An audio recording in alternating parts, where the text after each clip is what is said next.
জাতিসংঘ সাধারণ পরিষদ ইউএনজির অধিবেশনের ফাঁকে ইটালির প্রধানমন্ত্রী জর্জিয়া মেলোনির সঙ্গে দ্বিপক্ষীয় বৈঠক করেছেন বাংলাদেশের প্রধান উপদেষ্টা অধ্যাপক ডক্টর মোহাম্মদ ইউনূস। স্থানীয় সময় মঙ্গলবার 24শে সেপ্টেম্বর জাতিসংঘের সদর দপ্তরে এ বৈঠকটি অনুষ্ঠিত হয়। ইউনাইটেড নেশন জেনারেল এম্বাসির ওয়েবসাইট থেকে এ তথ্য নিশ্চিত করা হয়েছে। বৈঠকে উভয় নেতা অধিবেশন নিয়ে আলোচনা করেছেন।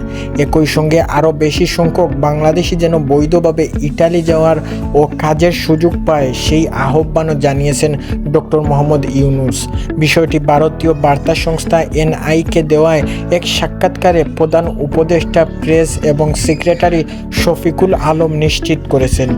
বার্তাটি বলেছে, অনেক বাংলাদেশি অবৈধভাবে ইটালি যাওয়ার জন্য ঝুঁকিপূর্ণ পথ অবলম্বন করেন, তাই ডক্টর ইউনূসকে বৈধ আইনি উপায় খোঁজার কথা জানিয়েছেন, যাতে আরও বেশি বাংলাদেশি ইটালি গিয়ে কাজ করতে পারেন। প্রধানমন্ত্রী মেলোনিকে বাংলাদেশ সরকারের পক্ষ থেকে সহায়তা আশ্বাস দেওয়া হয়েছে। এদিকে মঙ্গলবার মার্কিন প্রেসিডেন্ট জো বাইডেনের সঙ্গে বৈঠক করেন ডক্টর মোহাম্মদ ইউনূস। এ সময় বাংলাদেশ সরকারকে পূর্ণ সমর্থনের কথা জানিয়েছেন বাইডেন।